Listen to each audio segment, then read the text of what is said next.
there's no name yet for Harry and Meghan's newborn son. There is a name! The bureaus worldwide, this is FSM. Thanks, Ollie. There is a name. There's been a name. There's been a name announced. How you doing? Welcome to Wednesday's Richie Allen Show. It's approaching 3 minutes past 5. Good to be with you. Terrific guests lined up today. Lots to talk about as usual. Welcome to your Richie Allen Show. Welcome back to the most listened to independent radio show in Europe. It's your Richie Allen Show. Yes, welcome indeed. They have named the baby. The baby has been named as Archie Harrison Mountbatten Windsor. Archie Harrison Mountbatten Windsor. Did you hear that, Tom? No. Could you repeat it? Because I can't believe my fucking ears. Yeah, it's Archie Harrison Mountbatten Windsor. Parasite in the making. Welcome to the show. Richie Allen Show. Broadcasting live on richieallen.co.uk and multiple platforms around the world. And now, here's your host, Richie Allen. Yeah, welcome to the program. Twitter, as usual, is the way to reach me during the show. I am really looking forward to this program. A couple of gentlemen coming on the show today that have not been on before. Dr. E. Michael Jones, the editor of CultureWars.com. He's written many books, including The Slaughter of Cities and Libido, Dominandi, Sexual Liberation and Political Control. We're going to talk about the sexual revolution as a control mechanism, amongst other things. It should be interesting. Dr. E. Michael Jones joins me a bit later on in the programme. Before that, we're going to be talking about Venezuela, and I'll be joined by Dr. Alan Macleod. Alan is an academic and author. He's written Propaganda in the Information Age and Bad News from Venezuela. I think he's a top man. Came across him on RT, and he spoke very eloquently. He writes very eloquently about propaganda, and it's very timely, very prescient, I would have said. Alan Macleod joins the programme this hour. So you're welcome to it, and there are a few things to get through in the first 20-25 minutes as usual. Before that, though, I want to mention I'm from Waterford City, Portlauriga, and I'm proud to be from Waterford City, from Ballybeg in Waterford, later on Browns Road. And one of Waterford's most beloved sons, if I can say that, because it might sound like a bit of a cliche, but a great gentleman called Shamey Code, a great Waterford man, fair to say universally liked back home, but not just back home, around Ireland and beyond, was a great footballer, former professional footballer, who played for Waterford and won multiple leagues and trophies and represented his country, and he was a coach. But primarily he was a dad and a family man first and foremost. Now, I didn't know Shamey that well, only to meet him and bump into him and say hello to him. And he was always a gentleman. But I'm very close friends with his son Nigel, who's a great old friend of mine, Nigel. And I went to school with his sister Laura, Shamey's daughter. I was in high school with Laura, and we shared pretty much every class for 6 years. It's been a difficult year for the Codes, and Shamey's son David, Nigel's brother, died tragically last year in a freak accident. That was a very difficult time for the family as well. But I just wanted to mention them today because they're great people. And this particular programme is picked up in Waterford by a pretty sizable audience because of, obviously I come from Waterford and I worked in radio in Waterford for some years as well. But Shamey Code is a great man. His family are lovely people. And I want to say Shamey Code are Yeshte Gareva on him and extend my condolences to Nigel, his mother Helena, Laura and Gary and the rest of the family. All right, great people. Let's have a look at one or two of the quirkier things in the news today. A Cambridge University College has removed a historic bell from view. A bell now. Not a painting or a dedication or a plaque, but a bell from view because of fears that it has links to the slave trade. So that's a bell. Yes, a bell has been removed from Cambridge Uni because of fears mind, that it has links to the slave trade. What kind of fuckery is this? I don't know. I don't know what the bell, Amy, could have done to anybody. But it did something to someone. This is the Demerara bell. It was given to St. Catherine's College by a former student who went to work for a sugar company in British Guyana. So the bell has to come down.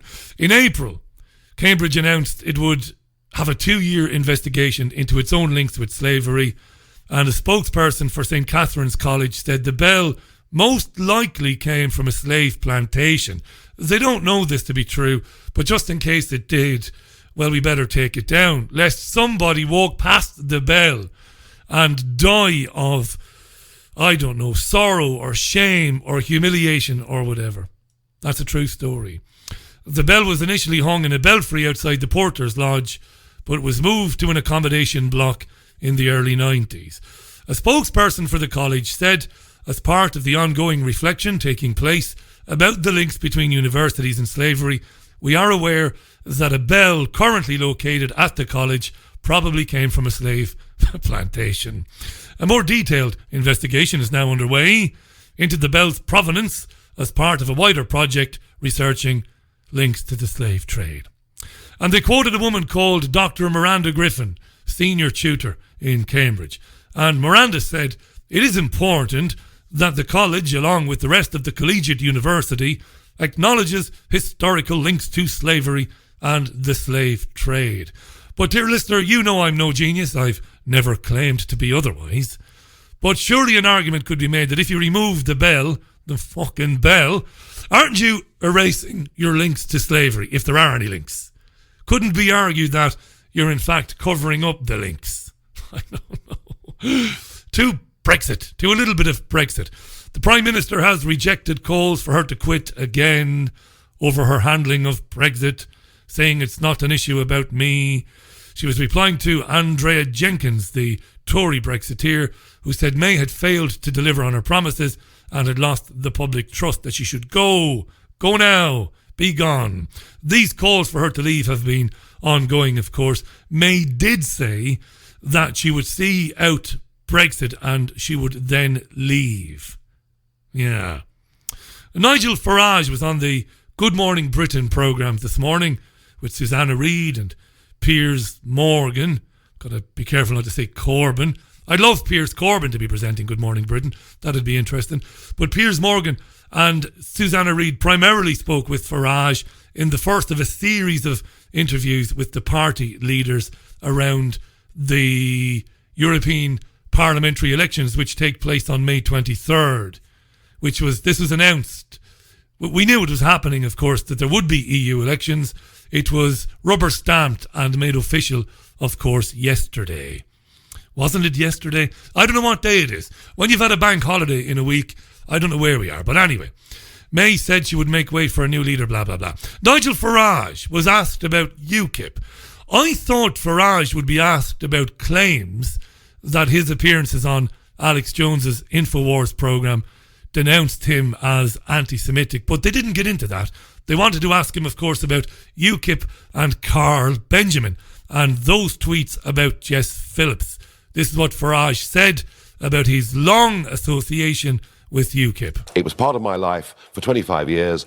I warned them last year repeatedly, do not let the lunatic fringe, do not let the criminal fringe into the party. Peers, they ignored me.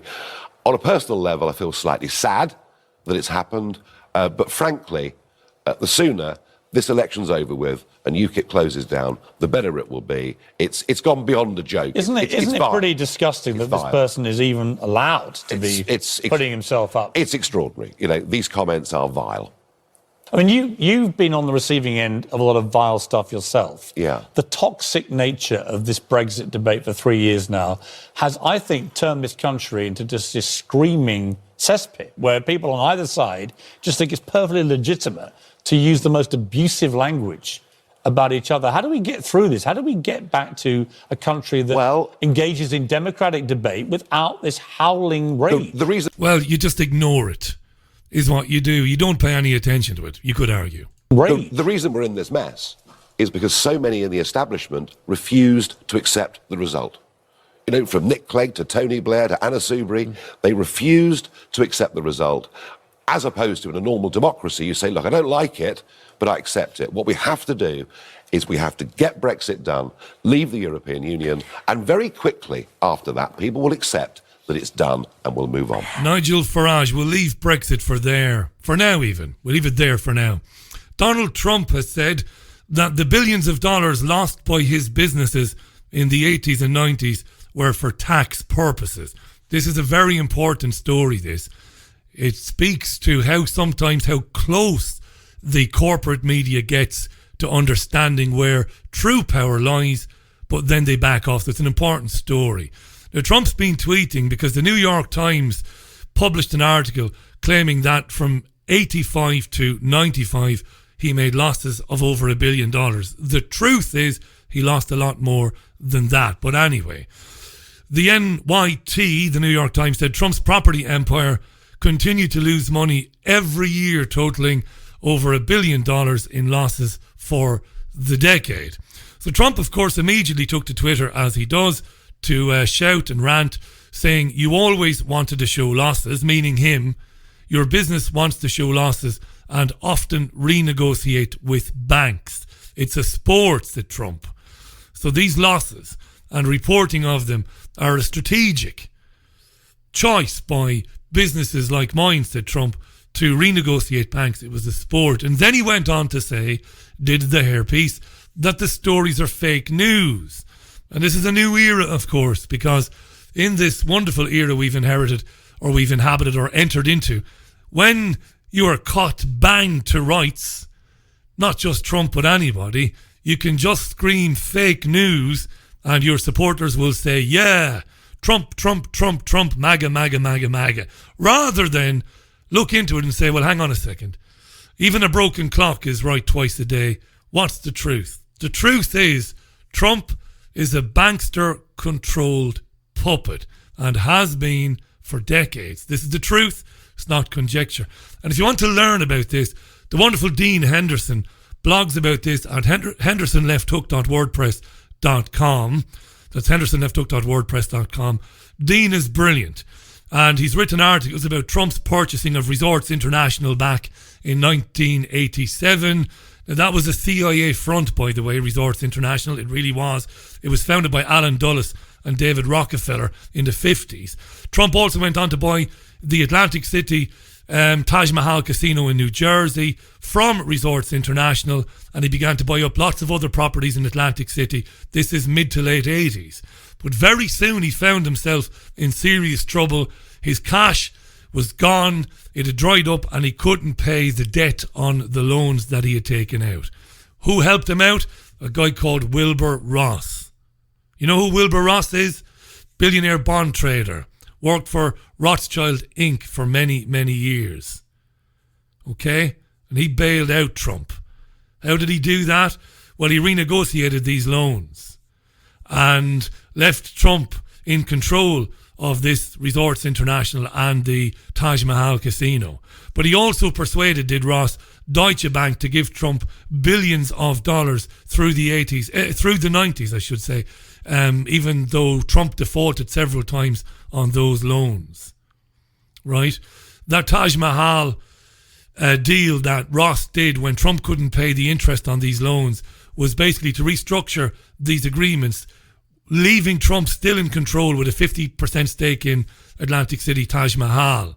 And he got better debt terms, but he remained in control ultimately, saved face, and eventually managed to get back onto the Forbes 400 richest list. This is true. And Wilbur Ross, you know who Wilbur Ross is, of course, don't you? Do I have to tell you who Wilbur Ross is and the part that he plays and has played in Trump's administration? It was Rothschild Inc. who told Ross to fix this for Trump and who eventually told Deutsche Bank to bankroll Donald Trump for 2 decades, even though Trump kept defaulting. So the media is so close to who's really pulling the strings of puppets like Donald Trump, but they back off, they only go so far. All right? Because the media plays the game. The US Secretary of State Mike Pompeo was in London. He met Theresa May and then he held a press conference with Jeremy Hunt, the Foreign Secretary. There were threats for Iran and China and, of course, Venezuela. And we're going to be talking Venezuela really soon with Alan Macleod. Listen to Pompeo talk about Maduro, but also Pompeo talks about those in the UK and the US who support Maduro in Venezuela. This is Mike Pompeo. After Pompeo finishes speaking, you'll hear a 20-second snip of UK Foreign Secretary Jeremy Hunt. It is disgusting to see leaders in not only the United Kingdom, but in the United States as well, who continue to support the murderous dictator, Maduro. And it is not in either of our country's best interest for those leaders to continue to advocate on their behalf. The Venezuelan people have spoken. Through their constitutional mechanism, they have put Juan Guaido as their interim president, that he is the duly elected leader there. And Maduro is on borrowed time. And to see American leaders or leaders from this country continue to provide support and comfort to a regime that has created so much devastation, so much destruction. I was in Colombia. I saw those families who had to make choices about whether to feed their children on even days or odd days. That is a direct result of Nicolas Maduro, and no leader in a country with Western democratic values ought to stand behind them. Yeah, you wouldn't expect anything less from Pompeo. What did Jeremy Hunt have to say? Foreign Secretary.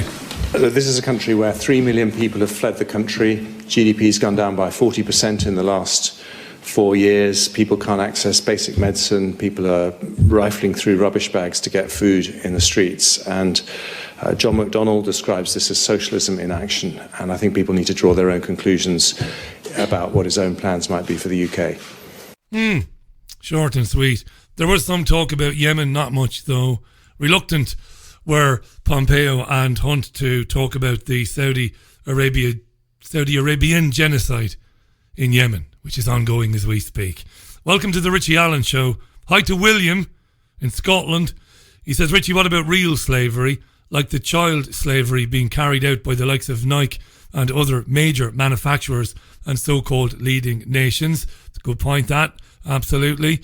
Hi to Martin in Spain, to David, who tweets, next they will be branding Rate and Loyal from the campus, just in case. This is referring to the Cambridge University story.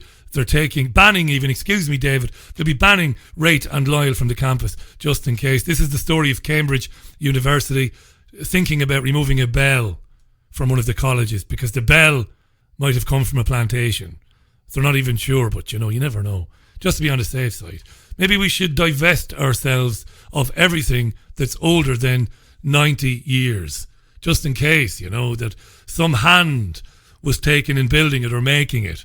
Everything you have that's very old, every bit of furniture that's a century old, you never know, some slave trader might have passed his hand over it sometime, and you don't want to be tainted by that. Hi to Charlotte in Burnley. How you doing, Charlotte in Burnley? Hi to Andy Newman as well, to Cartoon Drunk, to Liz Jones, to everybody who's tweeting the programme. We'll take a very quick musical interlude and I will get Andy Macleod. I will get Dr. Alan Macleod on the line. He's an author and I want to talk to him about the propaganda war by the media on Venezuela. It's all too easy to criticise and castigate puppets like Pompeo and Jeremy Hunt for what it is they say about Venezuela. But what about the media? What about The Guardian? What about The Independent? We used to rely on The Guardian, didn't we? Many years ago in The Independent to put the other side of this as the state media, the BBC and the Telegraph would give you these horror stories from Iraq and from Venezuela and places like that. Didn't we depend on The Guardian and The Independent? Maybe we don't depend on them so much anymore. Music from Harry Nielsen. And after Harry Nielsen, we'll talk Venezuela with Alan Macleod. This is your Richie Allen Show. Welcome to it. Of my mind. Harry Nielsen on the Richie Allen Show. The time is 24 minutes past the hour. Lots and lots of tweets. Of course, David was referring to Tate and Lyle. I just read it without even thinking. Yeah, we'll get into that again later on. We'll get into it again in the week. Next week. It's a serious issue, that, I think. But anyway, you heard in the monologue there, you heard from Mike Pompeo, the US Secretary of State. He's in London. And in a press conference with Jeremy Hunt, the Foreign Secretary, he took a few broadsides at Jeremy Corbyn, the Labour leader, and his lieutenant, I suppose, his shadow chancellor, John McDonnell, about their support for Nicolas Maduro, the president of Venezuela. We've been covering this, of course, extensively since I suppose we've been covering this for years. I was going to say since things started hotting up this year, but we've been covering this forever. on this programme. And I'm delighted to welcome to the show an academic and author, a gentleman who's written Propaganda in the Information Age, but also Bad News from Venezuela, which is about the media's 20-year-long war on Venezuela. I first came across him on RT's Going Underground programme in the winter and was due to drop him a mail to invite him on, but then I got sick and I was out of action for a few weeks. But I'm glad that he's here now. His voice on this issue is very important. Let's welcome to the programme Dr. Alan Macleod. Alan, thanks so much for giving us your time. How are you? Good to be with you, Richie. I'm good. Thanks for doing it. I really appreciate that. I suppose no surprise that Mike Pompeo and Jeremy Hunt were firing broadsides at Jeremy Hunt and, Jeremy Corbyn and John McDonnell today.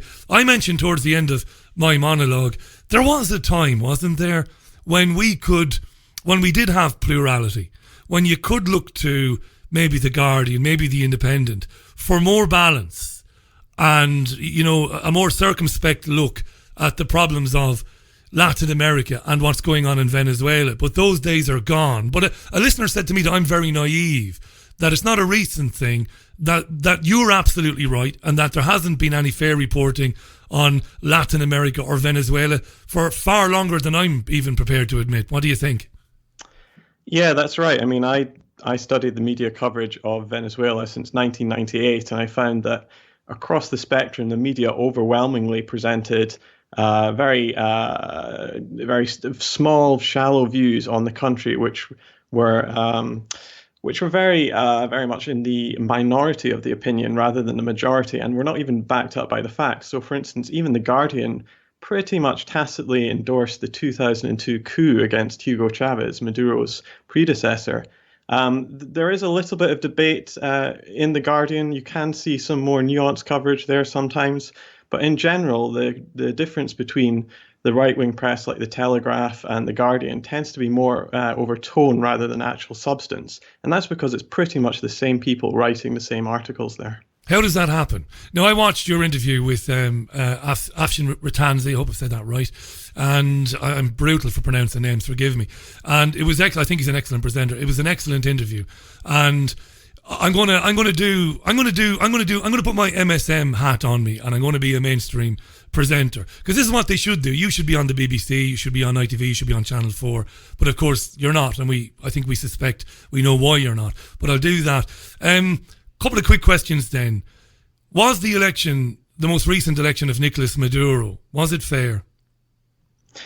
Well, you don't need to take my advice for it. You can just look at the numerous international bodies that covered the election. So, for instance, the African Union, the Caribbean Community, and the Council of Latin American Electoral Experts. And they all came back and produced reports on the election and said that the election was indeed free and fair. And in fact, the worst criticism of their election in those reports was that some polling stations were not on the ground floor, meaning some disabled or elderly people had trouble voting. And if that's the worst thing about your election, I think you're doing pretty well. In fact, President Jimmy Carter, former president of the US, said of the election system in Venezuela it was the best in the world in 2012. And not that much has changed about it since then. Yeah, he said that, didn't he, when Barack Obama was in the White House? I remember that. Before we get into more on what's actually going on in Venezuela, back to that original question, I go around in circles sometimes.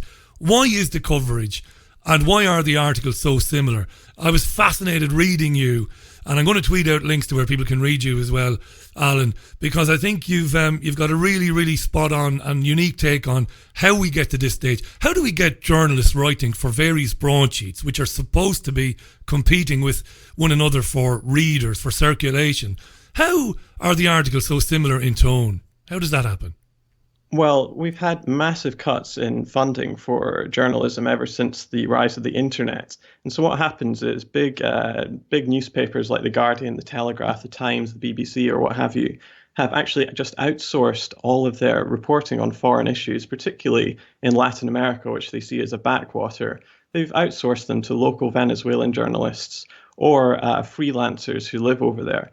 And all of these people live in the same gated communities in the very wealthy part of eastern Caracas. They all interact with each other. Sometimes they're in relationships with each other. They live in the same buildings, and they basically have the same outlook on the world because they imbibe the same people, talk to the same sources, and very often it's the same people writing one day in The Guardian, the next day in the New York Times, and the next day for the BBC. So that's really the problem. There's only a couple of, maybe 24 people for the entire Western media that are actually producing the content that we see. So there's such a limited range of opinions out there.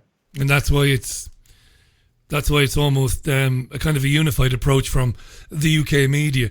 I've said to one or two of Maduro's critics that are prepared to debate on social media, to be fair to them.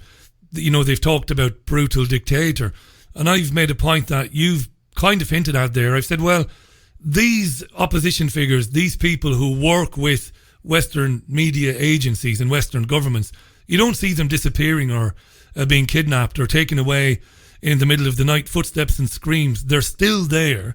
If this guy was the horrifying monster that we're told he is, surely he'd be dealing with these people, right?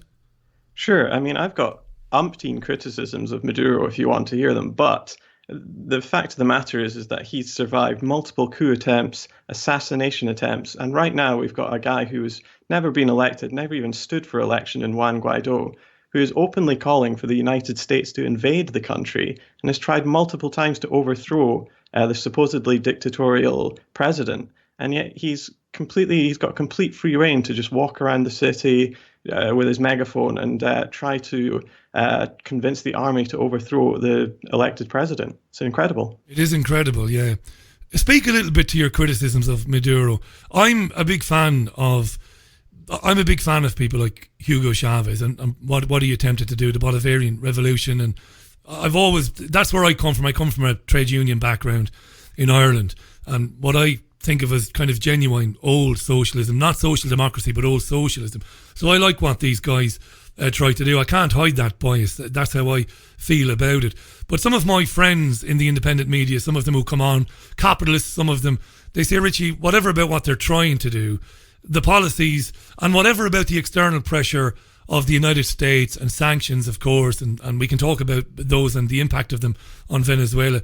They say that these policies ultimately don't work and that people like Chavez and Maduro are stubborn in not realising that they don't work. And maybe they're the architects of their own downfall, or maybe they're at least partly responsible for the problems they find themselves in. Do you have any truck with that argument that the policies just don't work, even without the interference from the West? Well, I think in a vacuum we can be critical of Maduro but also, pointing out that the fact that the United States, the biggest power in the world, is openly trying to dethrone Maduro and try to submarine the economy. But I think Chavez certainly had a very ad hoc, mercurial style where he'd look at a problem and change his policy.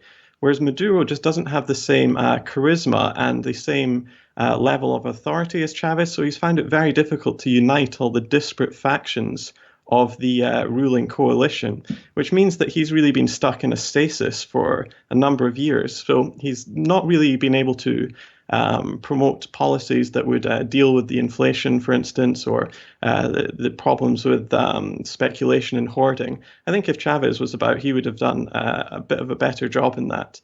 But as you said, it's very difficult to disassociate these failings of the government, which have been pointed out by many leftists as well.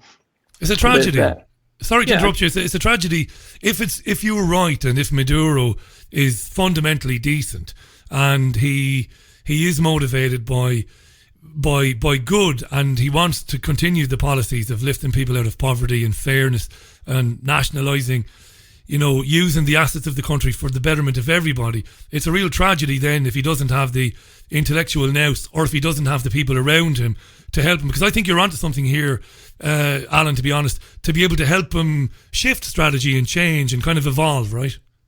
Yeah, I mean, in 2016, a group of economists from UNASUR, the Union of South American Nations, most of them leftists actually, who've had the ear of the Chavez government, presented him with a plan to deal with the economic problems he's facing. But unfortunately, the government refused to implement any of them. So it's really been an extraordinarily static government for the last few years, and that's really hurt the economy.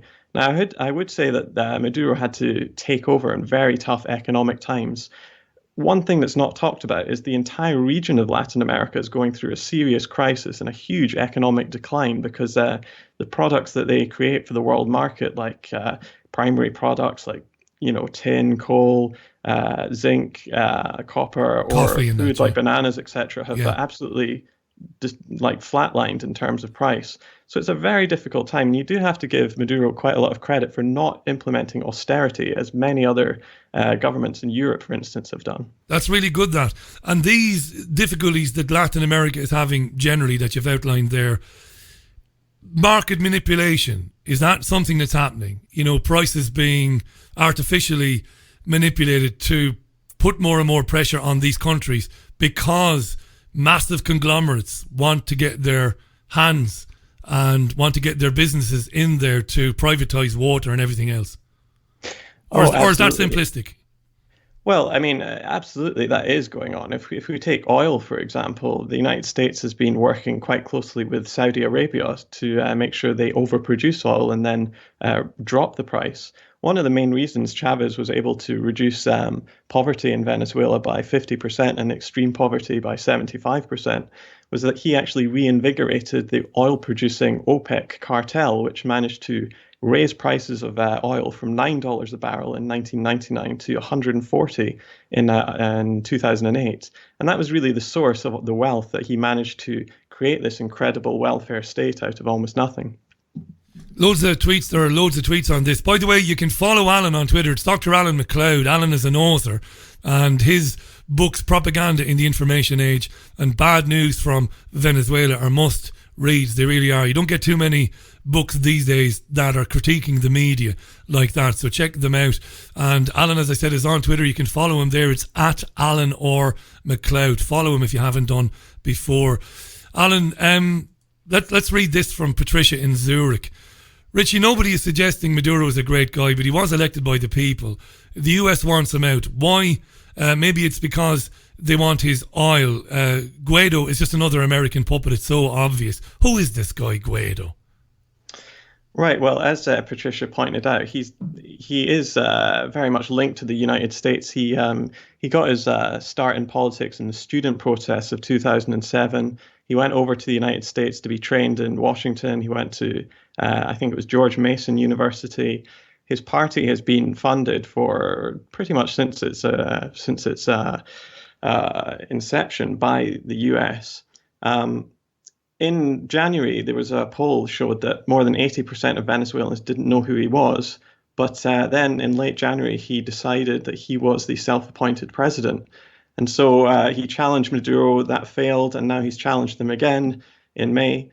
And that's really what he's about. In terms of his policy, he's presented himself as a sort of left-wing social democrat. But when you actually look at his political party, Popular Will, their policies are right to extreme right, especially on terms of social policy, where many of their leaders espouse openly racist threads, and they've had a number of campaigns where they would go around white mobs lynching black people, even burning black people in the streets, roasting them to death as part of their campaign to try to force Maduro out.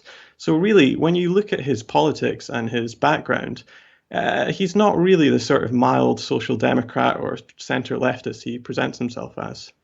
Andy tweets, pompous Mike Pompeo is one of the world's most dangerous men, along with Yosemite Bolton. He has put some hawks, hasn't he, in his cabinet, Donald Trump. And of course, we know these guys of old. How dangerous are these guys, Alan? They will be pushing pretty hard for some sort of, I reckon, military action in Venezuela. I keep an eye out for a couple of right-wing news shows in America, one of them being Tucker Carlson at Sky News, because I don't think he's so right-wing. I think he's more centrist in his approach. And I liked the program he did recently where he was playing clips of senators and governors from various states in the US, all endorsing some sort of military action against Venezuela. And to his credit, Tucker Carlson was horrified by the notion of it. These guys, Pompeo and Bolton, they're obviously very influential. They'll be pushing hard for military action. How realistic is that, do you think? Yeah, they certainly will be pushing for it. Right now, I think unless they can try to turn the Venezuelan military, which is proven to be extremely loyal to the government, I think the actual possibility of an invasion seems quite unlikely right now. That's just to say, because if we look at the history of American interventions in other countries, they tend to only attack powerless countries, whereas the Venezuelan military is actually it's certainly very large and reasonably modern. But certainly, if we look at people like Elliot Abrams, one of Trump's men, one of his his history in Latin America really is gruesome when you look at the genocides that he was helping to oversee in the regions like Central America and Honduras, Guatemala, etc. in the 1980s. So the stakes could barely be higher for Latin America right now. Some of our listeners are making the point. It's very ironic for Jeremy Hunt to be talking about dictators and banana republics and all the rest of it, when regardless of what you feel about Europe or membership of Europe, the fact is people did take a vote to leave the EU back in 2016, and this government has pretty much done all it can to ignore that decision. Do you take that as a fair point, regardless of your own personal feelings on the EU? What do you think? Yeah, absolutely. And we could even go further than that. I mean, dictator tends to be a word that's thrown about in politics a lot, but it's really a code word for government we don't like, because at the same time as Jeremy Hunt appears to be outraged by the dictatorship of Nicolas Maduro, he's signing deals with the dictatorship in Saudi Arabia. So it's completely self-serving, this rhetoric. Yeah, it was amazing today. They skipped over, I don't know if you saw the press conference, very little mention of Yemen, and straight to China and Iran and Venezuela. Dr. Alan Macleod is our guest. We've got Alan for another 10 or 15 minutes. Really glad to meet you, Alan. Thanks for coming on the programme. Check out Propaganda in the Information Age and Bad News from Venezuela. These are important reads. They really are in this age of media. And we'll talk a little bit about the media now for a minute if we can, because you talked when you were on Going Underground, which is a very good programme. I recommend people check it out. You talked about the media being basically an agency collectively brainwashing and propagandizing us. That's a devastating outlook for where we are in 2019 as people, as citizens, when we have a media that isn't there holding the feet to the fire of these people, our governments, but they're there to brainwash and propagandize us. That's very depressing, Alan. Well, the media is not your friend. The media are perhaps the most powerful force in society, shaping what we think is possible, what we think is impossible, what we think is practical, in terms of what we even think about as a possibility to shape our society. And for the most part, media is highly concentrated in the hands of just a few people. So, for instance, only 5 companies in the US control over 90% of what Americans read or see on television, and that has huge effects for the sort of the level of discourse that we have in society. An informed public is absolutely the cornerstone, the bedrock of any democracy, and if we don't have that, then we can't really call ourselves a democracy. Very good point you make there. My career was in commercial and national media. And I used to think when I started out as a producer that I had a pretty awesome responsibility. Now, I didn't go all James Bond villain with that. I just thought to myself, wow, you're producing a 2-hour current affairs radio show a day. It's got a very big audience. And I got to decide, Alan, what we talked about on that given day, but more importantly, of course, and you know more about this than most, what we didn't talk about. And that used to keep me up nights thinking about it. And on that point, on Alan's point, didn't Jeffrey Sachs of Columbia University, didn't he co-author a report, a very detailed report in the last couple of weeks that says, and he's a noted economist, by the way, that says that US sanctions have been responsible for tens of thousands of deaths in Venezuela. And this is a credible man. And yet, apart from Amy Goodman on Democracy Now, and apart from Russia Today to its credit, nobody else has spoken about that report. Well, I think it really shows what the media are about when you look at these sorts of facts. Jeffrey Sachs is one of the world's most famous and storied economists, whatever you think of him. And he did author that report, which showed that around 40,000 Venezuelans have died as a result of Trump's sanctions. And that's just between August 2017 and December 2018. And yet there has been virtually no pickup of this in the press. You'd expect that the press, who talk about how much they are concerned about Venezuelan human rights and the Venezuelan people who are apparently starving, although that's highly debatable, you'd think that this would be front page news around the world, but in fact, no national outlet in the United States picked it up, and there was only one report in the Independent in the UK. So these sorts of facts really show the priorities of the media and what they're really truly about. And it's interesting, they go after people who make appearances in the independent media. There's a Sheffield academic I'm sure you'll know all about him, Piers Robinson, and they went after him big time, claiming that he was a pro-Assad propagandist. The irony of it, the guy might be, his opinions might be very subjective, but they're worthy of, at least a hearing anyway. But they really went to town on the guy, to the point where he's left Sheffield University. I don't want to be trying to score points with my audience or getting all melodramatic, but that's fascism, isn't it? If an academic has to leave his job because, the media come after him, and this is a media that is kind of perpetuating and pushing propaganda 24/7. One of the weird things about our upside down world right now is that the people who are demanding people are censored and can't speak out are not those at the top of politics, but they tend to be journalists themselves that are saying that. And I find that really remarkable in this day and age. And this is really a problem that's been with us from time immemorial. If you wanted to oppose, say, the Iraq War or the Gulf War, you were labeled an apologist for Saddam. Or if you didn't want to see war with Iran, that meant you loved the Ayatollah. And now, if you want to critique the media or just say no to another intervention in Venezuela, you must love the dictatorship there. It's remarkable.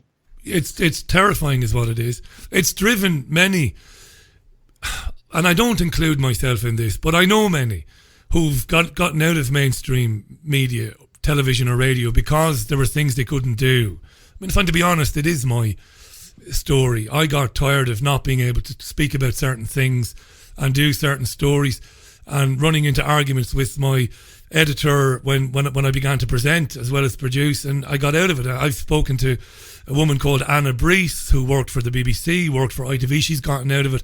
I don't know. What do you think about the advent or this dawn of independent media, where people are kind of breaking away and having these discussions? Because on the one hand, it's a tragedy, and I do say this regularly, so my audience are bored now that I say this all the time. You should be on the 6 o'clock news this evening on the BBC saying what you've said to me, to an audience of maybe 1 million people or more. But you're not, and that's a tragedy. But you're here, and the audience is sizable, but it's nothing like that. So what about this growth of online independent media in the last few years? Does that give you optimism, Alan? What do you think of it? I think building up alternative media to the establishment status quo is an absolute must. As I said before, an informed public is the absolute bedrock of democracy. And so if we don't have that, then we can't really call ourselves a democracy. So I very much welcome the advent of the larger independent media channels going on, which are not controlled generally by advertising or one big owner or something who dictates from the top down, but are much more beholden to their viewers or their listeners, because they tend to have a much more diverse range of opinions on show. However, I would say that in the last couple of years, one of the big trends in media is that the powers that be, let's say the establishment journalists, legacy corporations who used to control the means of communication, have tried to start squeezing their grip on the internet by saying everything is fake news and we have to have new algorithms that will dictate what is fake and what is real. It's very worrying. There's a big battle going on for the independence of the internet right now. It's pretty dreadful that. Yeah, I can only speak again for us, but this we've had this on this program. I interviewed a man who's a Florida State Trooper who made some comments about the Sandy Hook Elementary School shooting, and I interviewed him 2 years ago. And I played the devil's advocate and did my job, and robustly interviewed him about his opinions. And that was that, and that was the end of it. And about a year after that, the YouTube channel for this program was deleted immediately with no warnings. And Google got onto us and said, well, the reason is because of, highly offensive programs like that. And in the brief conversation that I was able to have with them, I said, well, look, I've had people like David Duke on the program before, neo-Nazi type people, not for shock value, but to challenge their ideas robustly and to disagree with them. So you're saying I can't speak to people that have said something that might be offensive to the families of the children in Sandy Hook. I can't speak to them even if I challenge the guy and say, well, look, I'm not sure I agree with you. And that seems to be the upside of it. And again, it's not about me, because it's happened to content creators who have far more of a platform and have bigger audiences than I have. But that's a terrifying thing. It was even in the national press a few weeks ago. Some Labour person came on this programme, and it was in the Mail on Sunday, that it was a bad thing going on the Richie Allen show because 2.5 years ago I interviewed David Duke. Yeah, but I didn't sit here and have a cosy chat with David Duke about how the Holocaust never happened. I had a go at him. It's crazy, Alan. So you're making a very salient point there. On the one hand, it's very good, but if a tiny group like Google, like obviously Google owns YouTube, if they're controlling this advent or this rise of independent media, well, that's something we've got to watch out for. Yeah, absolutely. We shouldn't trust Silicon Valley corporations to decide what is true and what is false, just as we shouldn't trust the government to do so. I mean, it seems like there's one rule for independent media and one rule for establishment media, because, independent media can get taken down, delisted, deranked, defunded, any of that at a moment's notice. But if say, CNN or whatever publishes something dreadfully fake about Venezuela or about Brexit or about Trump or anything like that, you don't see them losing their blue check mark on Twitter or being suspended or anything like that. There's one rule for the big establishment corporations and others for little producers from out of their garage. It's a very worrying time for media. It is. Final question for today. Thanks for your time today. Are we paving the way for the acceptance of deplatforming in our universities? No better man than you to ask about this. I mean, I laugh and I get a great giggle when I do the monologues talking about stories like a bell being taken out of Cambridge University because the bell might have been on a plantation. Now, again, I don't care who's offended by me saying that. Who could vouch for or who could be in favour of slavery? But this sort of thing, it's not good, is it, Alan? I mean, what about having a discussion about these issues? Or even, I mean, the bell's obviously very funny, a very kind of unique story, but even the refusal of universities to allow people who've been invited by various other students to come and speak, and then the student union gets involved and says no because that person would offend feminists or would offend whoever, it doesn't matter. That's directly linked to what you've just been talking about, right? Well, it can be quite a worrying trend. It really depends on which one's going on, but certainly across universities and academia in general, there's been a loosening of the apparently sacred bond that academics have, that they can tell the truth, and some of that's just down to the fact that academics are no longer given long-term contracts. They're no longer protected under contract law. So we're all now on these tiny, sometimes even 0 hours contracts or these very short-term contracts where we really don't have the backing of our institution to say what we want. And Piers Robinson's a great example of that. He actually had been there for a very long time and was forced out by a media campaign. It's a very worrying time, yeah. Yeah, I speak with Stuart Waiton from Abertay University quite regularly about issues around free speech and that.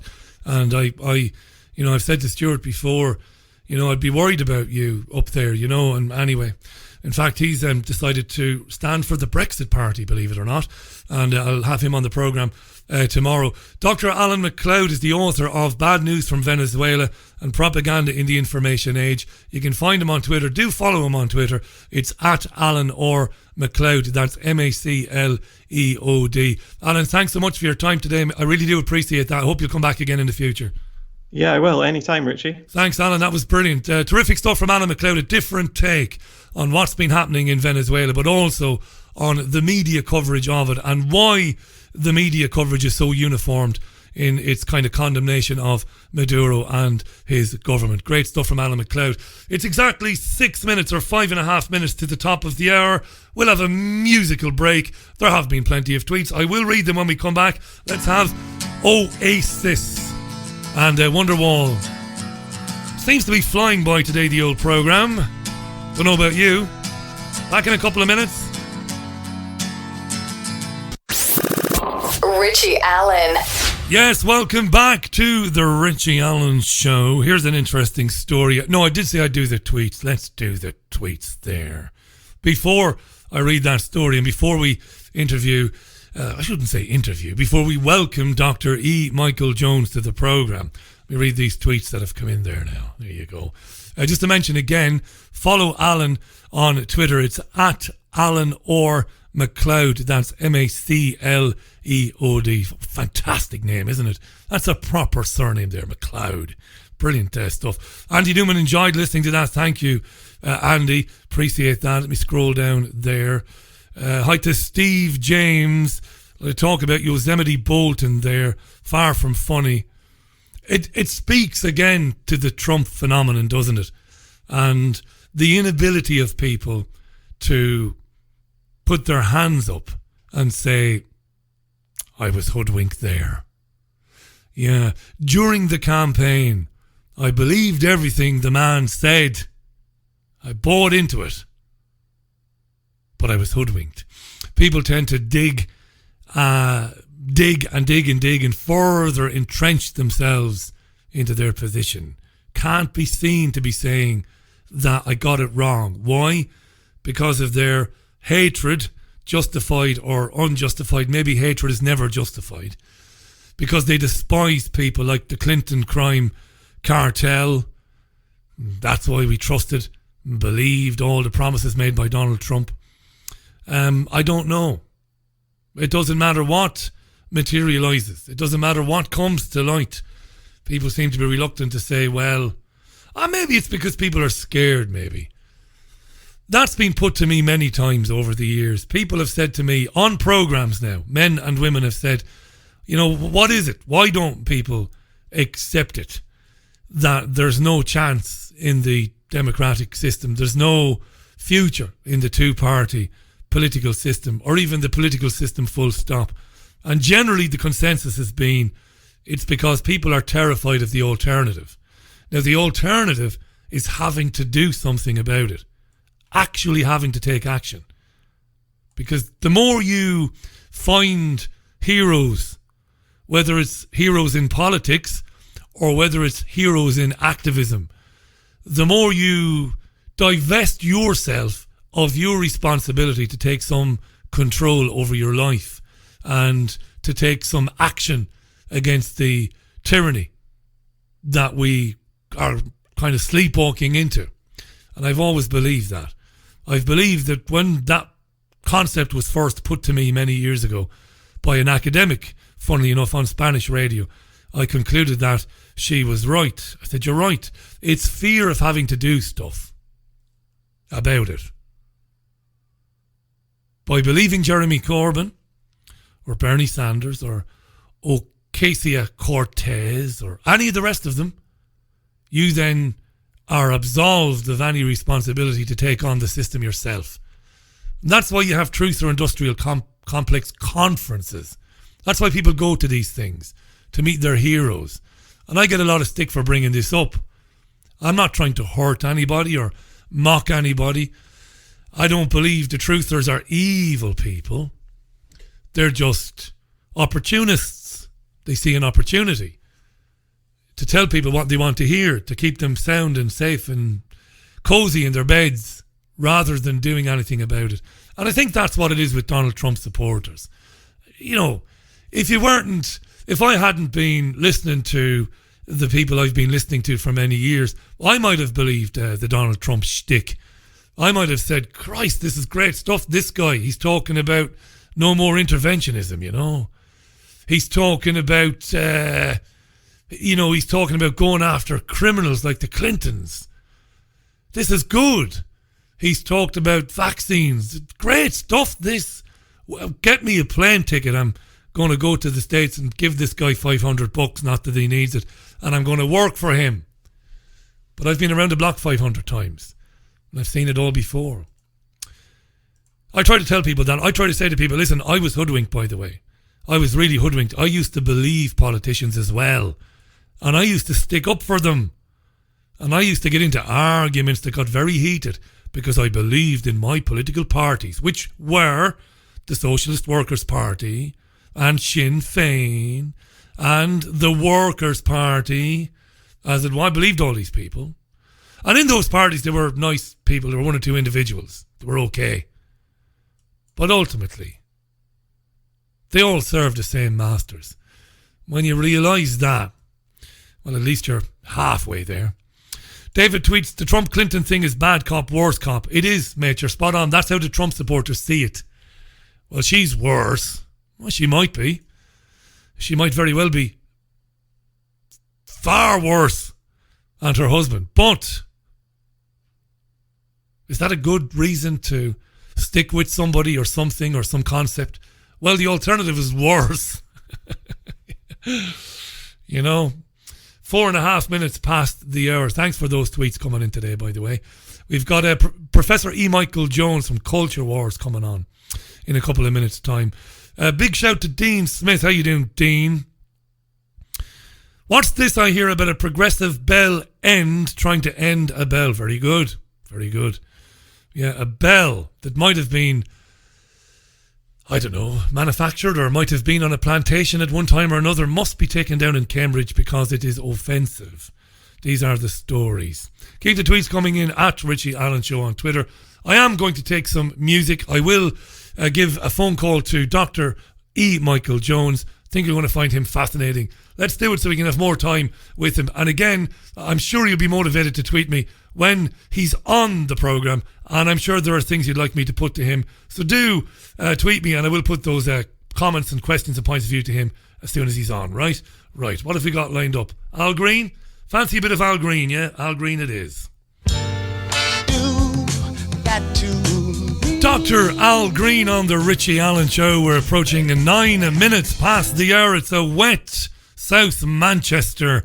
Is it ever any other way? It's wet this Wednesday. It is the 8th of May. Welcome back to the programme. Thanks for all the tweets.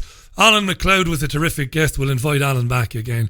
I have no doubt that you're going to enjoy listening to my next guest. He's a fascinating man. He's the editor of culturewars.com and he's written many, many books, including The Slaughter of Cities and Libido, Dominandi, Sexual Liberation and Political Control. He's one of those guests that I regularly get asked to approach. So listeners say, you've got to get this man on the programme. Let's welcome Dr. E. Michael Jones to our show. Dr. Jones, how are you?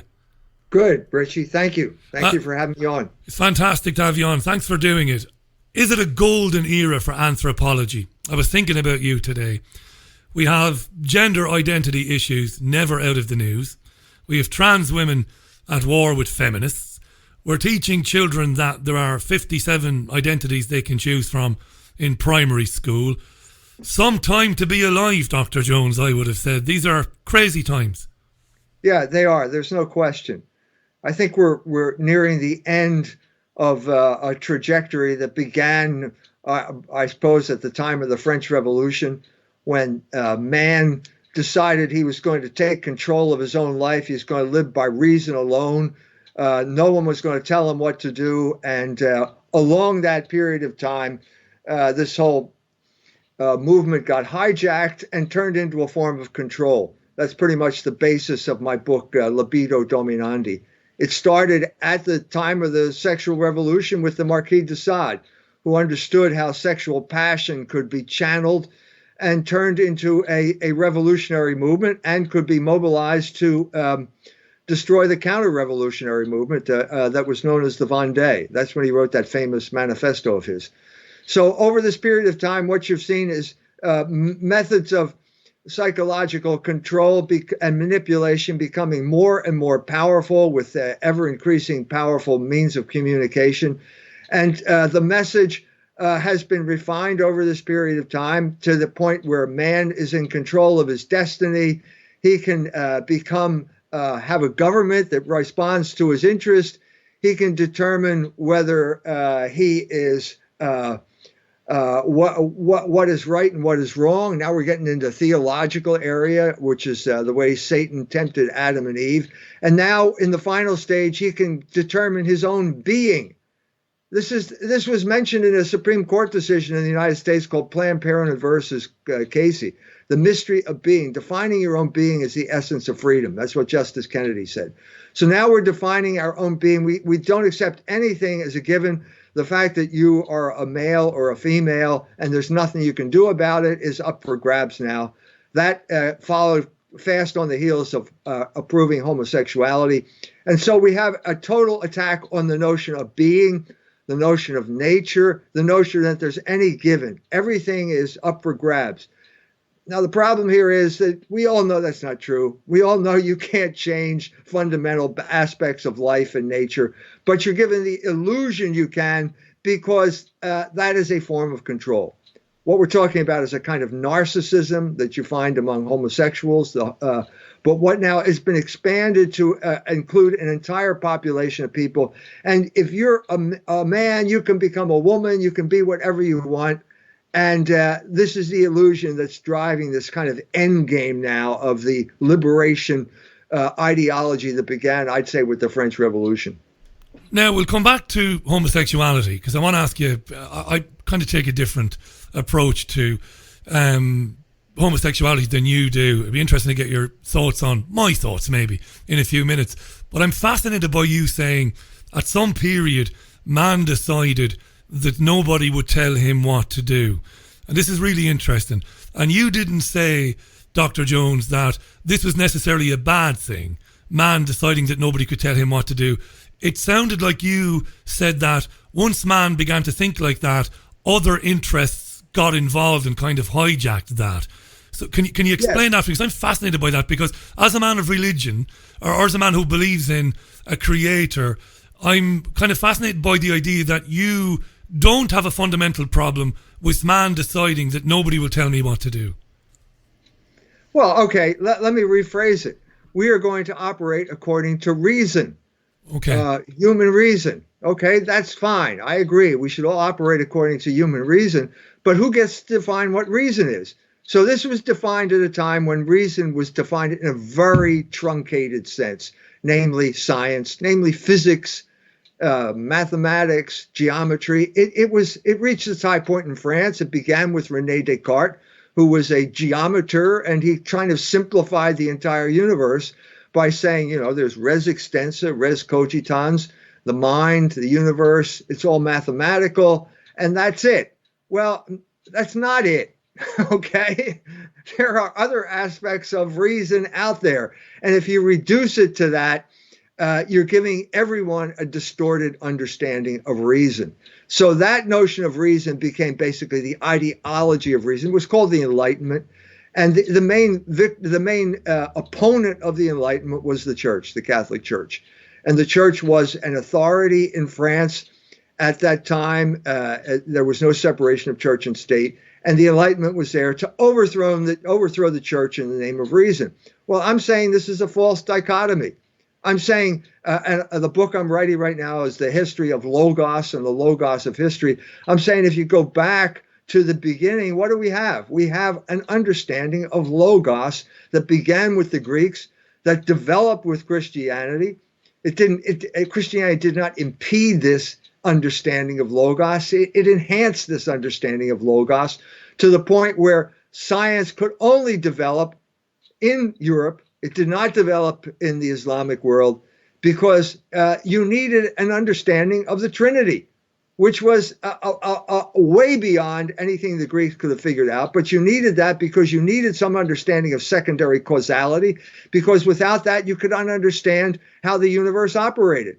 I'm saying that the whole Enlightenment ideology was a radical truncation of reason that distorted things to the point where reason became the enemy of the church.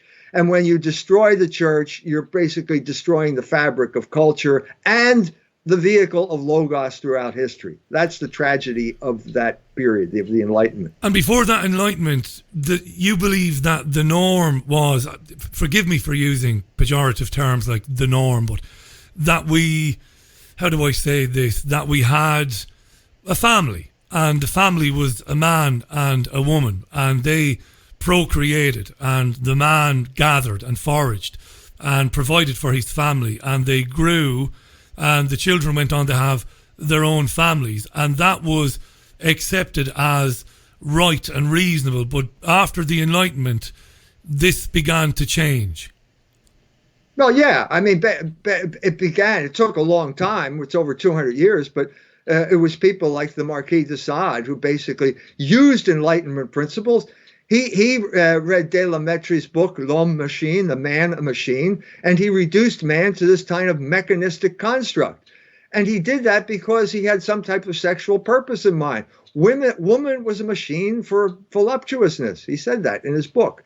So basically, this radical simplification of human nature to some type of mechanism, which was implicit in Descartes, became explicit with the Marquis de Sade. And at that point, once you disconnected sex from the moral order, from the natural order, it became a form of control, which is what it is today. That's what it is today. Let's be perfectly honest about it. Why do we have pornography? Why is pornography omnipresent? Well, because it's a form of control. It keeps people docile. I began my book, Libido, Dominandi, by talking about the Israelis when they came into Ramallah. One of their many invasions of the Palestine, the West Bank, Gaza, they took over the TV station and started broadcasting pornography. Now, why did they do that? Did they want to bring liberation to the Palestinians? That's the American explanation. No, because they admitted by their actions that pornography was a form of control. This is a fundamental fact of life that you have to understand if you want to understand gay marriage or transgenderism or any of the contemporary manifestations. Yeah, I'm fascinated by this, and a lot of what you say, and I've been watching your videos, and I find a lot of I get a lot of answers to questions that I've been posing to myself for many years from reading you and from listening to you. But I want to talk about homosexuals, gay men and women, and we've got E. Michael Jones, Dr. E. Michael Jones, live on the line today. It's great to have him on the programme. culturewars.com, read his books. I'm not a liberal. I kind of define myself as kind of an old socialist, if that means anything to anybody. And I certainly am no virtue signaller. But I happen, through my work in the media, mainstream media for many years, I know a lot of gay couples. And I don't see any issue with their existence. Now, I'm not saying that you do. I see them as great people, decent people. They build a home together. Most of them have not adopted children. They're productive members of society. Okay, they're not producing children, but they're great people. They mind their own business, and they are what they are. And sometimes they hear programs like this, and subjects like this have come up before, and they think, why are they attacking? And I'm not saying you're attacking gay men and women, but why are we being blamed for some sort of moral decay or moral decline in society? We're not. We just do. We live our lives. We love one another, and we get on with our lives. What do you say to that? Well, I'm biracial. I'm half Irish and half German. And in both of those groups, people had problems with drinking. And I grew up with drinking being a part of my culture. And I also I spent time in Germany teaching, and drinking was a big part of that culture. And I know people who were alcoholics. Okay, now they were fine people, but they weren't fine people because they were alcoholics. They were fine people in spite of the fact that they were alcoholics. And I could say the same thing about homosexuality. Okay, homosexuality is wrong. It is wrong. It is morally wrong because there is a logos to human sexuality. Logos is another word for practical reason. There is a plan planned into human sexuality, and the essence of human sexuality is male and female. Male and female unite, and out of that union comes another generation of people. That is the basic cell of society. That is the basic armature of human culture and human history. If you deliberately thwart that, you are committing an evil act, okay? And if you commit an evil act, you are less of what you were if you had not committed that evil act. There is no way to get around this fundamental fact. Let me retort, if you don't mind, Dr. Jones. Sure. This is good. Let me retort. I don't believe it's fundamentally evil.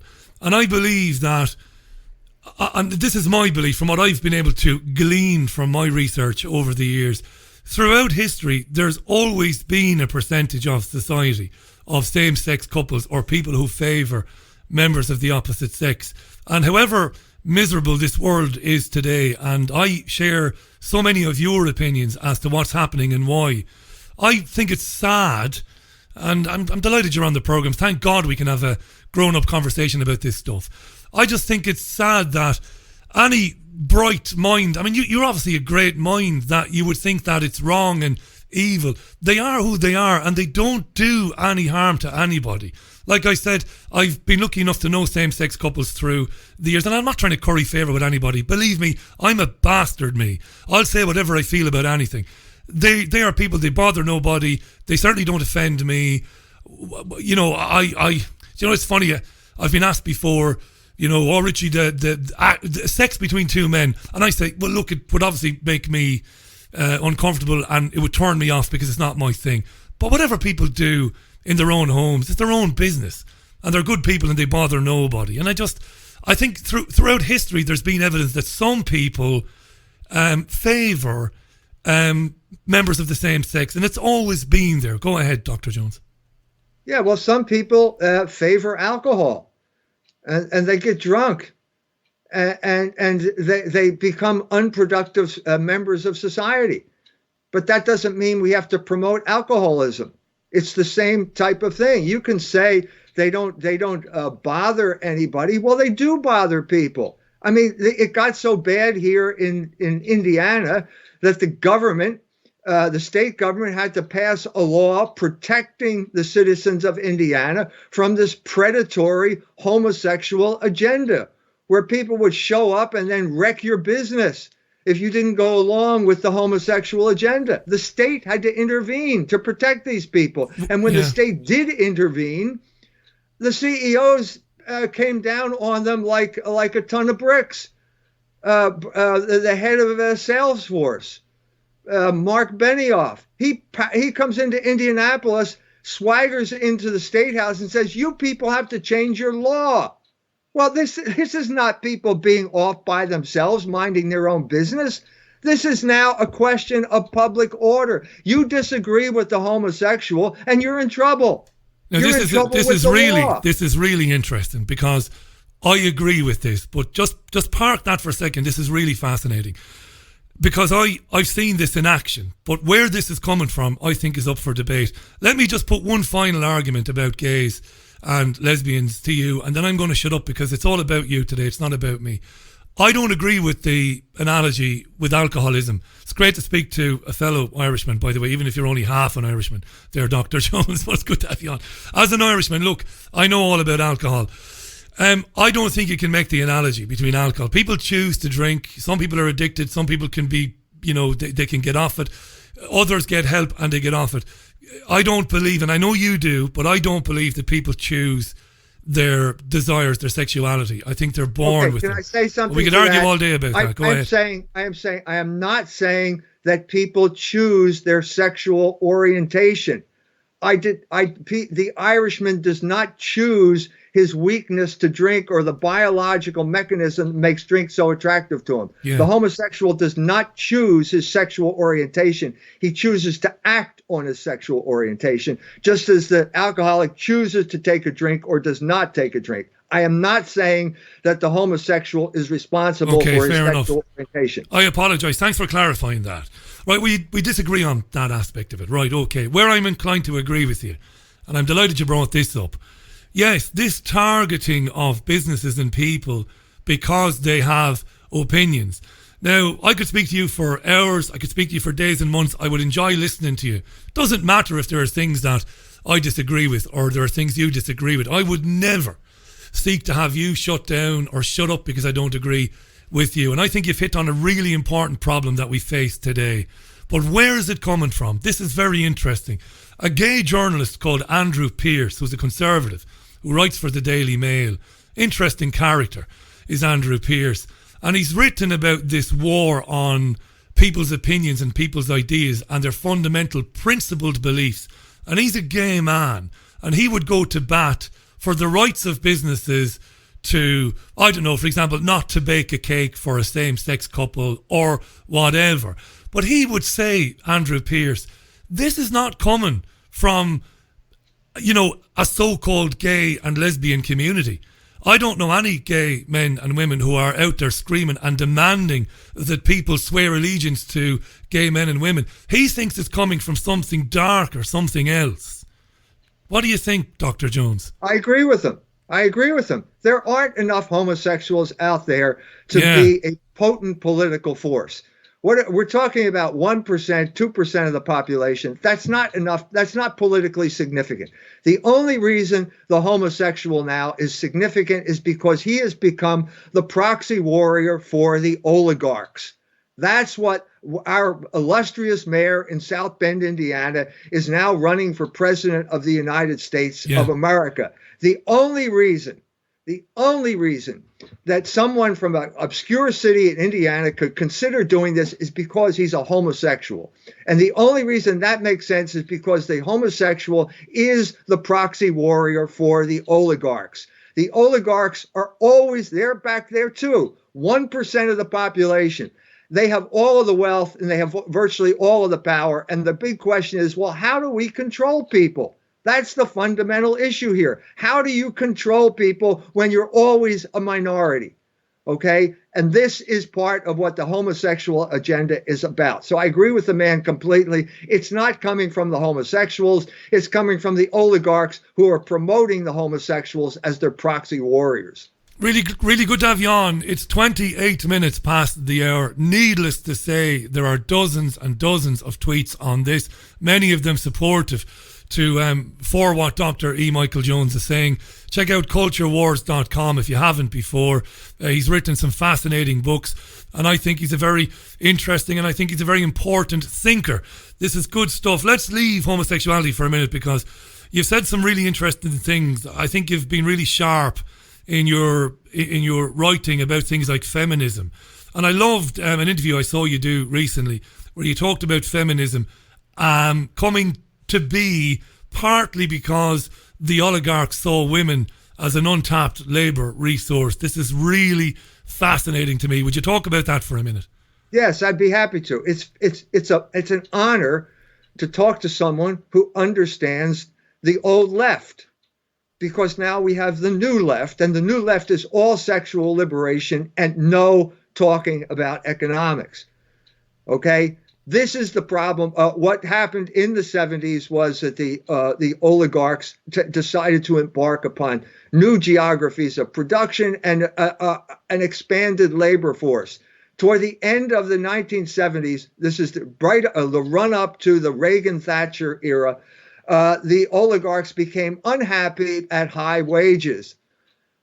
They also became unhappy at inflation, which was good for people who were earning wages within reason. And so the counterattack was to basically destroy the living wage, which was the great accomplishment of the American economy after World War II. And how do you destroy this? Well, if you double the workforce, you cut wages in half, theoretically, and that's precisely what they did with feminism.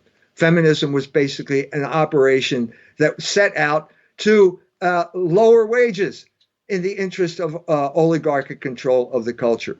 And once it got accepted, once feminism got accepted, that meant the talk of equal pay for equal work. Who can be against equal pay for equal work? Well, that was not the principle of the economy during the great period which began when Henry Ford's grandson, decided to come to an agreement with the UAW in Detroit, which set the trend for wages throughout the United States. The principle there was that the man was the head of the family. The man should earn enough so that he can have his wife stay at home and she can raise the children. That was the principle of the family wage, and that got destroyed by feminism. And now we have a situation where both man and woman have to work in order to achieve what a man alone achieved 50 years ago. And this must have had, you see, when I was listening to you talk about this, it started sparking off ideas. It's wonderful, that, isn't it? It's like throwing a pebble into a pond. As I was listening to you, I started thinking about the impact that might have had on the family and on child rearing, bringing up a child. I once said to a feminist whom I've known for many years, I said to her, look, if you want to go and work for a Fortune 500 company, that's your own business. And I certainly wouldn't want to stand in the way of that. But I asked her this, Dr. Jones. I said, look, do you not think that the most important job that you could ever do, ever, is raise a child? Raise a child to be good and to be decent and to have a chance. Isn't that more important than working in some shitty, excuse my language, company where you're not making anything of any real worth? It's all about money and stock prices and stuff like that. Surely the raising of a child is, and that's what, listening to you, it put in my mind that not only were they an untapped labour resource to drive down wages, but it was messing up with raising a child. Right.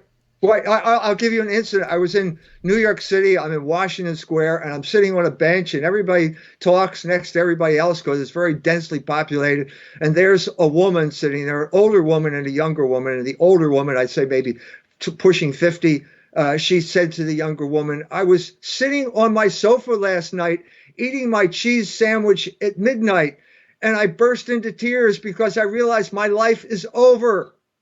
Well, why is your life over, honey? Well, she got the job that every feminist desires, lusts for. She was a partner in a law firm. Or maybe not partner, she was an employee in a law firm.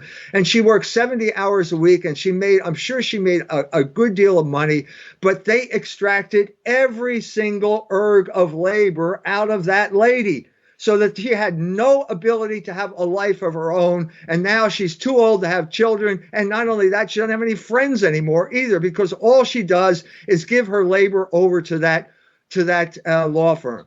Now, this is the untold story about feminism. And this is why did I get married? I'll be married 50 years in August. Why did I get married? Because I wanted a life. I wanted a new life. And I could only have that with a woman and a family, because that's what gives you a life. And what you're doing is depriving people of a life. So to get back to my children, my youngest son is a ballet dancer. He goes to Cincinnati, the Cincinnati Ballet, gets a job. He falls in love with another ballerina, and they decide to get married. Now, this violated the unwritten rule of the ballet, and the art world, I'm saying in general, which is basically all relationships should be transient, sterile relationships. That's the situation that we've gotten into right now. This is ruthless exploitation of people, ruthless theft of people's labor, and crumpling them up like Dixie cups and throwing them away. And I'm talking specifically about the ballet, where a woman reaches 35, she's had her career, and now she's too old to have children, and now it's over. That's not fair. That's not fair to the general public, and all of the propaganda that led these people into these lives, like that lady in New York, has done a great disservice, not only to these women, but to society in general.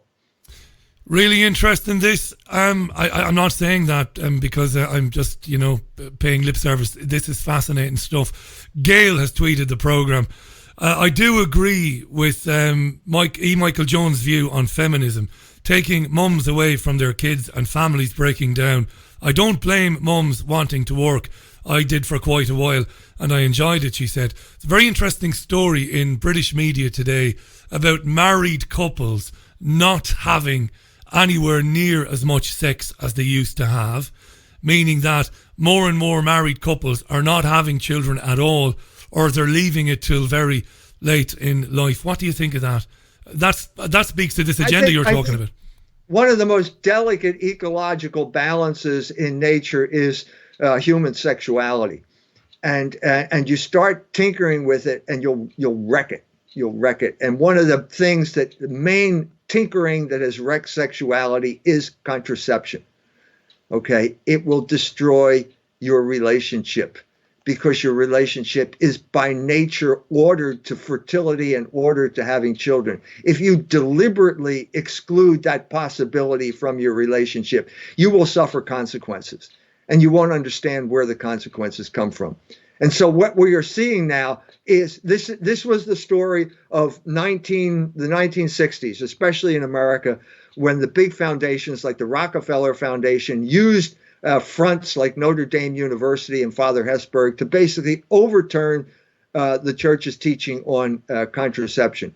They also used it. 1965 was the crucial year, because that was the year in which the Supreme Court struck down the ban on the sale of contraceptives. What we are now seeing is the consequence of making that invasive that invasion into the most intimate sphere of human life. What we're seeing now is the consequences, and one of the consequences is the lack of sexual desire. The lack of sexual desire. Do you think there are environmental factors playing havoc with people as well? This is a question from our listeners. We're in the technological age, aren't we, Dr. Jones? You've got Wi-Fi technology, what we call non-ionizing radiation. It seems that we're being exposed to all sorts of technologies which might be playing havoc with our feelings, with our thoughts. What do you think of that? I think the most plausible case here is ladies flushing their birth control pills down the toilet. That goes into, all that estrogen goes into the food, into the water supply. It causes havoc with fish. They can't breed properly, and it causes the increase in estrogen among men, which has a feminizing effect. I'm not saying that's the crucial factor, but I'm saying it is. If you're talking about environmental factors, that is clearly an environmental factor. The amount of estrogen in the environment right now. There's a big department store in the UK called Boots. You might have heard of it, and Boots is huge. It's nationwide, and you get all sorts of stuff there. Personal hygiene products, but perfumes as well. It's massive. And recently I was in there and I saw some men being made up. They were having makeup put on. So I did speak to one of the makeup ladies and I said, guys now are having makeup. Now, it didn't come as a revelation to me. I had read about men having makeup put on. And she said, yes. And I said, how recently did you open a makeup stand just for men? And she said, well, fairly recently. And I said, what's the uptake? And she said, well, it's huge. Men are coming in all the time. So then I asked her, and what about the clothes they're wearing? And she said, well, they do wear a lot of very tight clothing, and they are increasingly carrying man bags over the shoulder that would resemble the traditional woman's handbag. And again, that was a kind of a light bulb going off over my head, Dr. Jones. I was thinking, well, where is this coming from? But you've given me one of the answers. Estrogen in the water is one of the possible reasons. Well, also, when you're saying men, are you referring to homosexuals? No, young straight men who want to be made up, who want to have makeup on. And well, look, I have said before that even if you're not a homosexual, you're supposed to act like a homosexual in this culture, because they are the ideal citizen right now. And a part of that means transient, sterile relationships. So I'm not surprised. You're not surprised by that. Let me just remind our listeners, you are listening to Dr. E. Michael Jones. Do check out culturewars.com. I'm sure a large proportion of our listeners have heard of Dr. Jones before and have read books like The Slaughter of Cities and Libido, Dominandi, Sexual Liberation and Political Control. The $64 million question is, how do you put a dent into this? How do you wake people up to what's happening and how dangerous it is for them? I'm talking about the interference with children in primary schools, in terms of trying to bend their minds to think about gender identity and stuff like that. What can we do about it in this crazy world where, as you described, both parents must work, because if they don't, they're going to be on the curb. They can't afford to live. Parents don't have time to counsel their own children. What do we do about it? Well, let's take a step back here. We are on a river. We're all floating down the same river. The river is known as time and human history. And time and space are a creation of God. And so the first thing you have to understand is that God is in charge of human history. It's called divine providence. So how does God work in human history? He gave us free will. That means we can do evil. Okay? Is that the end of the story? No, God takes evil and he turns it into good. That is the whole story of human history in a nutshell. And that's something that we have to understand. We have to understand that there is good and there is evil, and that even if we commit evil, the plan is still for the good, and we can get back on the plan. So I've talked to people. I talked to Roosh. Roosh got a start in life being the greatest pickup artist in human history. He slept with women all over the world and wrote books about it. And then one day he woke up and he realized, I'm not happy. And I said to him, there was probably a plan here. You had to learn it all by yourself. You had to learn it in, as Ben Franklin said, experience keeps an expensive school, but fools will learn in no other. So you had to learn it in the expensive school. People before you knew that it was wrong and they avoided it. But there's still a plan for your life. And now you're waking up and you realize that's not the way to happiness. There's another way. So I think this is the situation of this generation. I know 20-year-olds who tell me, we grew up with porn accessible on our phones. And now we're realizing it's a form of control because you said so, because you wrote the book. Well, that's true. That's true. I did write the book, and that is true. And once you wake up to that fact, you realize, well, maybe I should act in a different way. And I think what we're seeing now is an openness to logos, the order of the universe as God planned it, the order of human sexuality as God planned it. That is the answer to your problems. What about guys like me? Sorry, Doctor. What about guys like me who have a lot of respect for many of your arguments?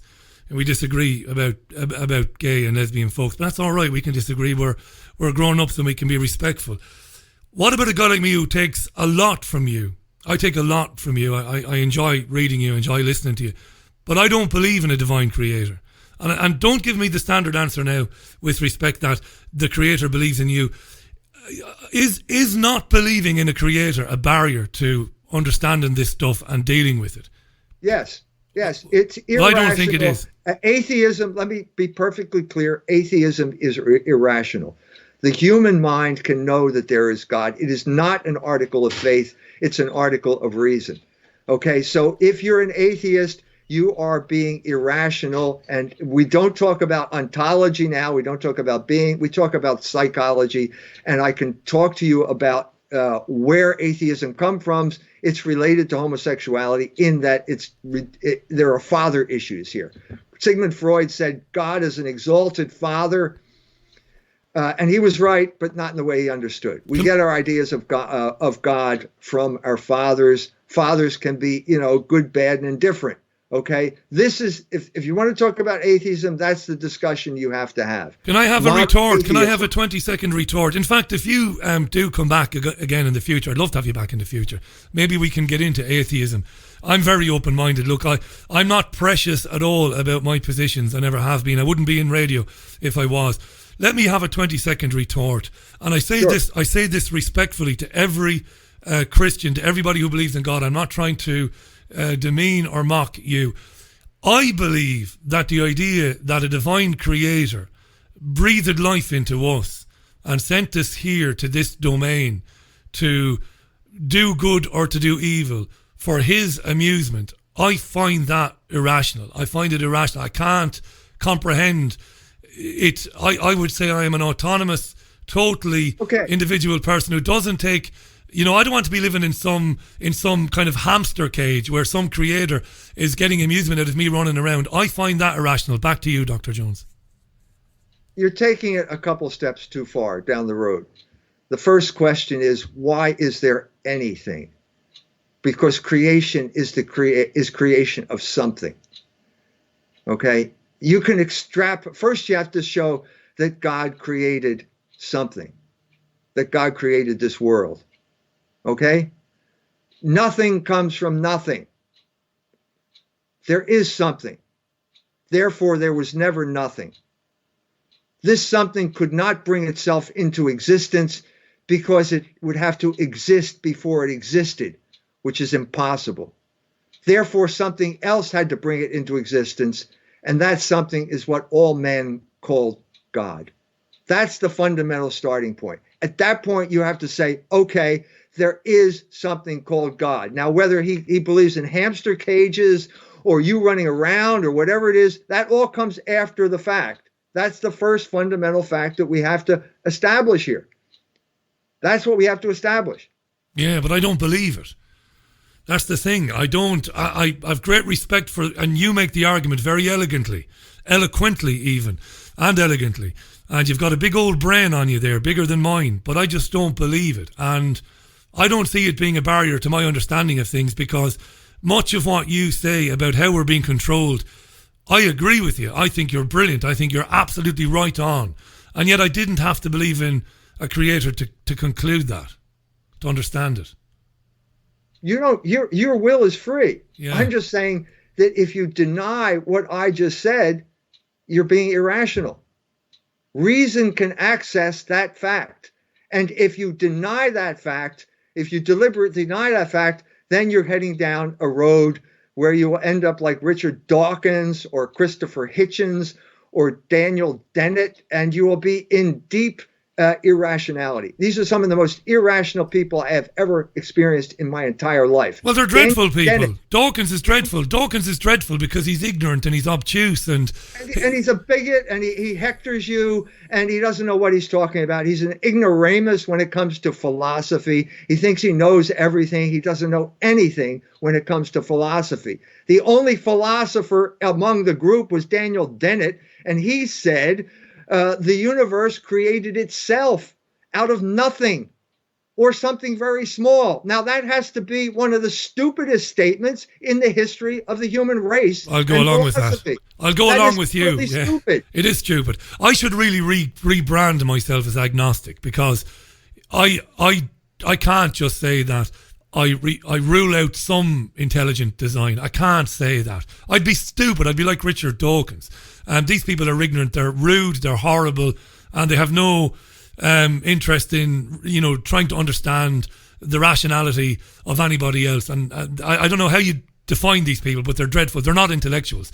I agree with you. I don't like them at all. There's been a massive response to you being on the programme on Twitter, and we've only got about 5 or 6 more minutes on the programme today. I hope in the future, in a few months' time, you'll you'll come back to us and do maybe a longer stint, Dr. Jones, because it's been brilliant. I would be happy to. I'm writing the book on Logos. This is the Indiana guy. I'm trying to initiate a universal conversation that anyone in the world can take part in, simply because we are all rational creatures. That's the fundamental conversation I'd like to initiate. Absolutely. This guy's the presidential candidate, and I'm fascinated by that, and I look forward to reading that. I'm going to read a comment by a listener. I've read some complimentary stuff. Here's a comment from Paul. He says, where does Dr. Jones get this moral authority to dictate what is good or evil? He's being reactionary. Where's his humility if he's so religious? That's from Paul on Twitter. Look, the essence of humility is that I accept a standard outside of myself, not only as the norm of my behavior, but as the norm of everybody's behavior. There is a universal norm out there. It's not my norm. I didn't create it. I subject myself to it. And I'm saying that everyone has to subject themselves to it, because this is what rationality is. It's practical reason. The mind can know right and wrong. And I'm saying we all know what it is, and it's our duty to conform our lives to that objective standard. That's what Logos is. Well, I'm not going to be stupid and respond to that. I'm going to leave that be the final word today, Dr. Jones. I want to mention again, it's culturewars.com, and you can also follow Dr. E. Michael Jones on Twitter. I've tweeted out that link, by the way. It is at E. Michael Jones 1 on Twitter, and culturewars.com, where you will find links to the books. It's been a terrific conversation. I've loved having you on. And I want to just mark something. You said, and I'm guessing because of the account you're using, I guess your wife is Ruth, and you've been with Ruth 50 years, is that right? In August, we will celebrate our 50th wedding anniversary. Fantastic. I would imagine there were some bumps along the way, but it's been amazing, right? We're still together. Fantastic. It's been quite an interesting 50 years. I guarantee you that. Brilliant. Dr. E. Michael Jones, thanks for your time today. culturewars.com. Enjoy the rest of your day and please come back. Lovely to have you. Bye for now. Dr. E. Michael Jones, live on the Richie Allen Show from Philadelphia, I believe, today. Or is he in Indiana? No, I think it's Philadelphia today. And that was very interesting. His book, The Slaughter of Cities and Libido, Dominandi, Sexual Liberation and Political Control. He's written many books on his insights and his thoughts on culture wars and the sexual revolution and Judaism and religion and all the rest of it. But fascinating. Glad he came on. I'm glad he came on. Let's read some tweets. Rich tweets. How you doing, Rich? Just because the science hasn't been proved doesn't mean that a creator exists. That is irrational, says Rich. Thank you, Rich. Moinga tweets, whether or not we agree with Dr. Jones, I find him intriguing and captivating. Get him back on, says Moinga. Echoed by Diane, who said it's good, all right, listening to him. William says it's interesting stuff. Patricia tweets, the sad truth is that a woman has to decide, do I want children or do I want a career? Usually a man never has to make that choice. I would suggest that a woman simply has to decide what her priority is. When doing both, one of them will suffer. It isn't easy, says Patricia. Thanks for that, Patricia. Faisal tweets, atheism starts off irrational by defining itself by Faisal tweets, atheism starts off irrational by defining itself by what it does not believe in instead of what it does. It is like saying, I do not believe in X, and not knowing how you define X, says Faisal. Thanks, Faisal. Andy tweets, Dr. E. Michael Jones suffers from the American disease, religion, he says. Cheers for that, Mike. Andy, a lot of tweets are coming in on this. I'm not going to get to read them all, but I'm not selectively picking them, by the way. So there you go. Chris Morell tweets, how you doing, Chris? The universe is made real and manifest by our thoughts about it. That's sort of a quote from Professor Brian Cox that I like. Yeah, and that's where I come in on it. And while I must admit that it was people like David Icke that got to me thinking about the simulation theory, it's not David Icke's theory. A lot of people mistakenly believe that David Icke came up with the holographic universe theory. He didn't. He did not. People say all the time, no, he's taken it on. And he's researched it and he's taken it on, but it's not his theory. But it was him that got me into it. And I looked into it, and people have been writing about the simulation since the 1970s. And I like the theory. You know, time isn't linear. I like that as well. I like the notion that maybe in the future, some future version of ourselves created the theory. Money Seekers Records says the guy got knowledge, meaning that he is impressed by the comments of Professor E. Michael Jones on the programme tonight. There you go. Really interesting stuff. I enjoyed it. Fascinating stuff. And he's up for a debate. I like that. Right, that's about it, I think. I'm back with you tomorrow. I did mention, speaking of academics, we've been snowed with academics this week. Stuart Waiton, PhD, Dr. Stuart Waiton from Abertay University, who's done extraordinarily brilliant work on identity politics and the creation of vulnerable groups. Stuart is going to run for the Brexit Party. He's going to run for MEP, and that's really interesting, that. And a couple of newspapers in Scotland have had a pop at him. So he's going to come on the programme tomorrow and talk about it. That's Thursday's programme. And I look forward to that. There was something else to say to you. There always is. and it might have gone out of my mind. Just to briefly say, I'm going to be away for a few days next week. Now don't panic, and don't cancel your £1 a month subscription, because I'll find you and I'll shout at you very loudly. We're moving house. There's a little bit of a story behind it. I'll tell you tomorrow if I get time. I'll make time tomorrow to tell you. So we're moving to another place in Greater Manchester. We're not being run out of where we are. It's an economically sound thing. Where we are is unbelievably expensive, and we've taken steps to make life more economically viable for ourselves. And we've been doing this, well, we've been putting this together for months, and now we're about to move. Paul Ripley from Fab Radio was here today. Paul is my engineer, one of the finest men you could ever meet in your life. Real gentleman. And we're going to move next week. We take possession of the house that we're moving to next week, and we're going to move. That's going to take a bit of time, but putting this studio there is going to take a few days. So I'll be off air.